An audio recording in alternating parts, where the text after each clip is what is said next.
এই অধ্যায়ে ভগবান শ্রীকৃষ্ণ পরমাত্মার সঙ্গে যুক্ত হওয়ার জন্য মন ও ইন্দ্রিয়কে বশীভূত করার কৌশল এবং ধ্যানের গভীর তত্ত্ব আলোচনা করেছেন। ষষ্ঠ অধ্যায়ের দ্বাদশ শ্লোকটি সাধকের সাধন পদ্ধতি এবং মনের একাগ্রতা লাভের উপায়ের দিক থেকে অত্যন্ত গুরুত্বপূর্ণ একটি ধাপ নির্দেশ করে। এই শ্লোকে বলা হয়েছে যে সাধক সাধনার উপযোগী নির্জন স্থানে নিজের আসন স্থির করার পর একাগ্র চিত্তে অবস্থান করবেন। তারপর তিনি চিত্ত ও ইন্দ্রিয়সমূহের ক্রিয়া নিয়ন্ত্রিত করে আত্মশুদ্ধির উদ্দেশ্যে ধ্যানে মনোনিবেশ করবেন। এই উপদেশটি কেবল বাহ্যিক কোনো প্রক্রিয়া নয়, এটি মানুষের অভ্যন্তরীণ চেতনার পরিবর্তনের এক গভীর মাধ্যম। তাৎপর্য আলোচনা করতে গেলে দেখা যায়, আধুনিক মানব জীবনের প্রধান সমস্যা হল মনের অস্থিরতা এবং ইন্দ্রিয় পরায়ণতা। মন চঞ্চল হলে মানুষ সৎ পথ থেকে বিচ্যুত হয় এবং জাগতিক দুঃখ কষ্টে জড়িয়ে পড়ে। শ্রীকৃষ্ণ অর্জুনকে অর্পণ করা এই উপদেশের মাধ্যমে সমগ্র মানবজাতিকে শিক্ষা দিয়েছেন যে জীবনের পরম লক্ষ্য অর্জনের জন্য মনকে বশীভূত করা অপরিহার্য। ধ্যান বা যোগ সাধনা কেবল একটি শারীরিক প্রক্রিয়া নয়, এটি মনকে জাগতিক বিশৃঙ্খলা থেকে সরিয়ে পরমেশ্বরের দিকে পরিচালিত করার এক নিরবচ্ছিন্ন প্রচেষ্টা। ধ্যায়ী সাধকের প্রথম কাজ হল মনকে একটি নির্দিষ্ট বিষয়ে স্থির করা। সাধারণ অবস্থায় মন নানা রকমের চিন্তা ও কামনার দ্বারা বিক্ষিপ্ত থাকে। যখন একজন ব্যক্তি সাধনায় বসেন, তখন তার মনে হাজারো বৈষয়িক চিন্তা ভিড় করে। এই জন্য এই শ্লোকে বিশেষভাবে বলা হয়েছে যে মনকে একাগ্র করতে হবে। মনের একাগ্রতা বজায় রাখার অর্থ হল সমস্ত অপ্রয়োজনীয় চিন্তা দূর করে কেবল ঈশ্বরের প্রতি ধ্যান নিবদ্ধ করা। এই একাগ্রতা একদিনে অর্জিত হয় না, এর জন্য প্রয়োজন দীর্ঘকালের অনুশীলন ও বৈরাগ্য। ইন্দ্রিয় সংযম হল এই সাধনার দ্বিতীয় গুরুত্বপূর্ণ উপাদান। আমাদের চোখ, কান, ত্বক, জিহ্বা ও নাসিকা এই পঞ্চ ইন্দ্রিয় সর্বদা বাইরের জগতের বিষয়ের দিকে ধাবিত হয়। চোখ সুন্দর বস্তু দেখতে চায়, কান মিষ্টি শব্দ শুনতে চায়, জিহ্বা সুস্বাদু খাদ্য আস্বাদন করতে চায়। এই ইন্দ্রিয়গুলির অনিয়ন্ত্রিত গতি মনকে বিভ্রান্ত করে। যোগী সাধক তার ইচ্ছাশক্তির মাধ্যমে ইন্দ্রিয়গুলির এই বাহ্যিক ক্রিয়া বন্ধ করেন। যখন ইন্দ্রিয় সমূহ তাদের বিষয় থেকে গুটিয়ে আসে, তখন মন স্বতঃস্ফূর্তভাবেই শান্ত হতে শুরু করে। চিত্তশুদ্ধি বা আত্মশুদ্ধি হল ধ্যানের মূল উদ্দেশ্য। মানুষের মন জন্ম জন্মান্তরের পাপ, বাসনা ও সংস্কারের দ্বারা আচ্ছন্ন থাকে। এই মলিনতা দূর না হলে পরমাত্মার অনুভূতি লাভ করা সম্ভব নয়। ঠিক যেমন একটি ঘোলা জলে সূর্যের প্রতিফলন স্পষ্টভাবে দেখা যায় না, তেমনি মলিন চিত্তে পরমেশ্বরের উপস্থিতি উপলব্ধি করা যায় না। সাধক যখন আসন গ্রহণ করে মন ও ইন্দ্রিয়কে সংযত করেন, তখন তার চিত্তের সমস্ত কলুষতা ধীরে ধীরে ধুয়ে মুছে পরিষ্কার হয়ে যায়। আত্মশুদ্ধি ঘটলে সাধকের অন্তরে এক অলৌকিক শান্তি ও আনন্দের উদয় হয়। এই শ্লোকের তাৎপর্যে আরো গভীরভাবে প্রবেশ করলে দেখা যায়, সাধনার ক্ষেত্রে আসনেরও একটি বিশেষ ভূমিকা রয়েছে। সাধককে অবশ্যই এমন স্থানে বসতে হবে যা পবিত্র এবং কোলাহলমুক্ত। পরিবেশ শান্ত হলে মনের স্থিরতা লাভ করা সহজ হয়। তবে বাহ্যিক পরিবেশের চেয়েও বেশি গুরুত্বপূর্ণ হল অভ্যন্তরীণ প্রস্তুতি। মানুষ যদি বাহ্যিকভাবে শান্ত স্থানে বসেও মনে মনে জাগতিক চিন্তা করে, তবে তার ধ্যান সফল হয় না। তাই স্থান নির্বাচন ও বাহ্যিক আসন গ্রহণের পাশাপাশি অন্তরের আসনটিকেও নিষ্কাম ও পবিত্র করে তুলতে হয়। ভগবান শ্রীকৃষ্ণ এখানে আত্মসংযমের ওপর জোর দিয়েছেন, কারণ বশীভূত মন মানুষের সবচেয়ে বড় বন্ধু আর অবশীভূত মন মানুষের সবচেয়ে বড় শত্রু। যে ব্যক্তি মনকে জয় করতে পেরেছে, সে যে কোনো পরিস্থিতিতে শান্ত ও ধীর স্থির থাকতে পারে। সুখ ও দুঃখ, জয় ও পরাজয়, মান ও অপমান সবকিছুতেই সে সমভাবাপন্ন থাকে। অন্যদিকে যে ব্যক্তির মন নিয়ন্ত্রণের বাইরে, সে সামান্য প্রতিকূলতাতেই ভেঙে পড়ে এবং সংসারের নানা প্রলোভনে বিভ্রান্ত হয়ে পড়ে। অষ্টাঙ্গ যোগের দৃষ্টিভঙ্গিতে বিশ্লেষণ করলে দেখা যায়, ধ্যানের এই পর্যায়টি ধারণা ও ধ্যানের পূর্ব শর্ত। মনকে একটি নির্দিষ্ট কেন্দ্রে ধরে রাখাকে ধারণা বলা হয়, আর যখন সেই প্রবাহ নিরবচ্ছিন্নভাবে চলতে থাকে, তখন তাকে ধ্যান বলা হয়। দ্বাদশ শ্লোকে কৃষ্ণ সাধককে ধারণা থেকে ধ্যানে উন্নীত হওয়ার সঠিক পদ্ধতি বাতলে দিয়েছেন।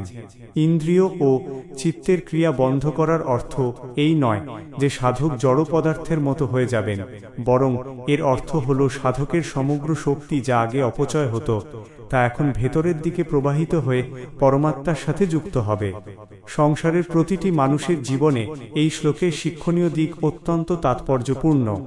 সাধারণ মানুষ যারা পূর্ণাঙ্গ যোগী নন, তারাও তাদের দৈনন্দিন জীবনে এই নীতির প্রয়োগ করতে পারেন। যে কোনো কাজে সফলতা অর্জন করতে হলে একাগ্রতার প্রয়োজন। শিক্ষার্থী যদি মনকে একাগ্র না করতে পারে, তবে সে বিদ্যায় সফল হতে পারে না। একজন কর্মীকে তার কাজে সফলতা পেতে হলেও মন ও ইন্দ্রিয়কে সংযত রেখে দায়িত্ব পালন করতে হয়। ফলে শ্রীকৃষ্ণের এই উপদেশ কেবল সনাতন সাধকদের জন্য নয়, সর্বকালের সমস্ত মানুষের সার্বিক উন্নতির জন্য এক মহা অমোঘ মন্ত্র। পরমাত্মার উপলব্ধি হল মানুষের জীবনের সর্বোচ্চ প্রাপ্তি। এই প্রাপ্তির জন্য সাধককে ধীরে ধীরে তার অহংকার ও কামনার গণ্ডি পেরিয়ে যেতে হয়। মন যখন সম্পূর্ণরূপে শান্ত ও নিষ্কাম হয়, তখন সাধক নিজের ভেতরের পরম সত্যকে প্রত্যক্ষ করেন। এই প্রত্যক্ষ রূপ দর্শনই হল যোগের আসল ফল। ষষ্ঠ অধ্যায়ের এই শ্লোকে শ্রীকৃষ্ণ সাধককে সেই পরম জ্যোতি ও আনন্দের দিকে এগিয়ে যাওয়ার পথ দেখিয়েছেন। সাধক যদি গভীর নিষ্ঠা ও ভক্তির সঙ্গে এই নির্দেশ অনুসরণ করেন, তবে তিনি অবশ্যই সংসার বন্ধন থেকে মুক্তি লাভ করে পরম ধামে পৌঁছাতে সক্ষম হবেন। শ্রীমদ্ ভগবদ্গীতার এই অমূল্য বাণী মানব সমাজকে শেখায় কিভাবে অশান্ত মনের সাগরে শান্তির ভেলা ভাসাতে হয়।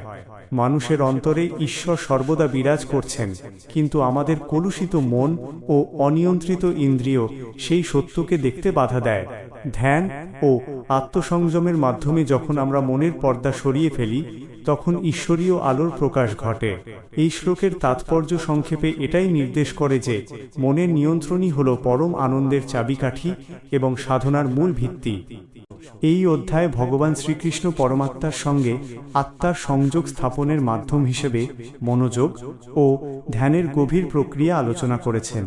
পূর্ববর্তী শ্লোকে ধ্যানের বাহ্যিক স্থান এবং অন্তরের সংযম নিয়ে আলোচনা করার পর এই শ্লোকে সাধকের শরীরের অবস্থান, দৃষ্টির নিবদ্ধতা এবং বাহ্যিক স্থিতিশীলতার বিশদ ব্যাখ্যা প্রদান করা হয়েছে।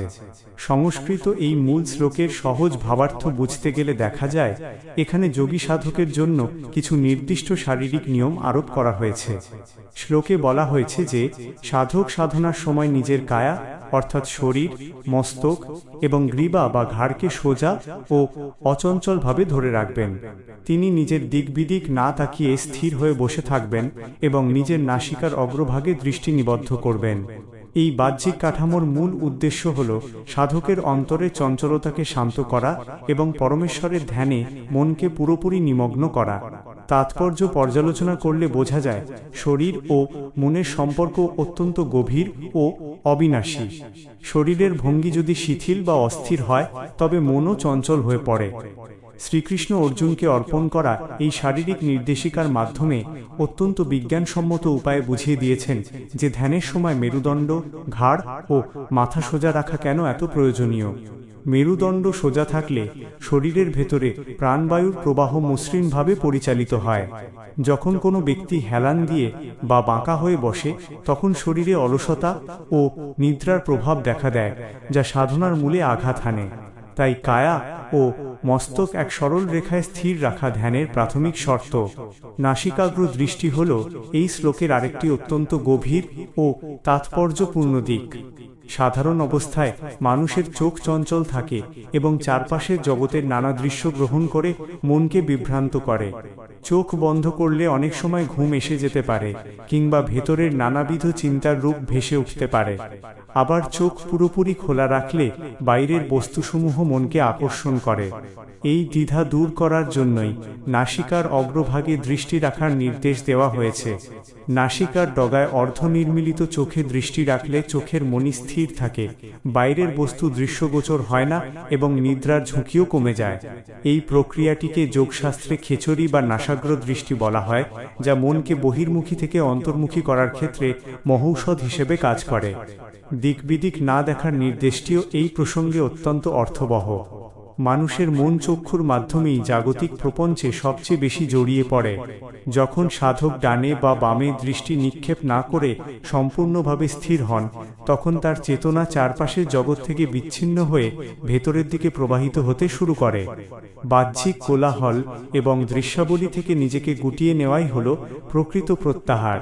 এই প্রত্যাহার ছাড়া ধারণায় পৌঁছানো অসম্ভব, এবং ধারণা ছাড়া ধ্যানের গভীরে প্রবেশ করা যায় না। ফলে শ্রীকৃষ্ণের এই উপদেশ কেবল কায়িক ভঙ্গি শেখায় না, বরং চেতনার অভিমুখ পরিবর্তনের কৌশল শেখায়। মন ও শরীরের এই ঐক্য সাধনার মাধ্যমে সাধক নিজের ভেতর এক অলৌকিক প্রশান্তি অনুভব করতে শুরু করেন।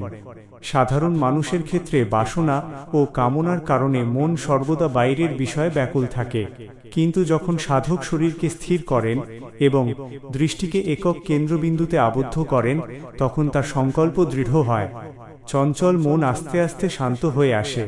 ঠিক যেমন বায়ুহীন স্থানে প্রদীপের শিখা কম্পনহীনভাবে স্থির হয়ে জ্বলে, ঠিক তেমনি শরীর ও দৃষ্টিভঙ্গি স্থির হলে সাধকের মনও নিকম্প ও জ্যোতির্ময় হয়ে ওঠে। তাৎপর্যের গভীরে গেলে আরও স্পষ্ট হয় যে এই শ্লোকটি কেবল বাহ্যিক আসনের কথা বলে না, এটি আত্মসংযমের পরিপূরক প্রক্রিয়া নির্দেশ করে। আত্মশুদ্ধির জন্য যেমন অন্তরের পবিত্রতা প্রয়োজন, তেমনি বাহ্যিক শৃঙ্খলাও অপরিহার্য। সাধক যখন আসন গ্রহণ করে ঘাড় ও মাথা সোজা রেখে একাগ্র হন, তখন তার ভেতরে যে সুপ্ত প্রাণশক্তি থাকে তা জাগ্রত হতে শুরু করে।